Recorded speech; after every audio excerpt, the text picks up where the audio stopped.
Mga babaeng mangunguot misiyaw karon sa mga merkado.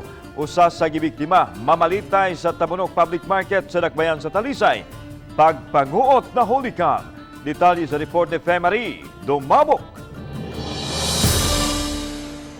Sa kuha sa CCTV sa Tabunok Public Market, makita kining grupo sa mga babae nga nang sikit sa usa ka mamerkaduhay.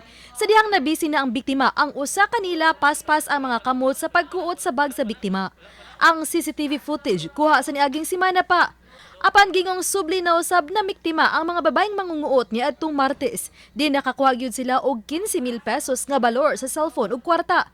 Og dinhi na usa kanila nasikop og nagpaila nga 17 anyos pa. Ini sila, accordingly, ato sila mag-abot sa Minglanilla sa iyang grupo. Din dito na sila magsabot kung asa sila mamiktima, maabot sila og Cebu City, Talisay, and other areas. Sa grupo ni sila sa mga babae, ma'am. Then, mao na gini ilahang modus, kanang ilang tapukan kung na sila target. Samtang niya usab ang gingong adik og mamaligya ay og shabu nga nasikop gabii og nakuha og mobalor sa kapin sa 1,000 ka pesos nga shabu. Gisubay pa karon sa kapulisan ang background niini kay giingong nalambigit usab kini sa pagpangawat o akyat bahay. Gani sa usa sa mga nakuha sa CCTV sa biktima sa pagpangawat, gitan-aw kung ang dinakpan ba kini. Dili na lang sila magpadayon sa ilang plano.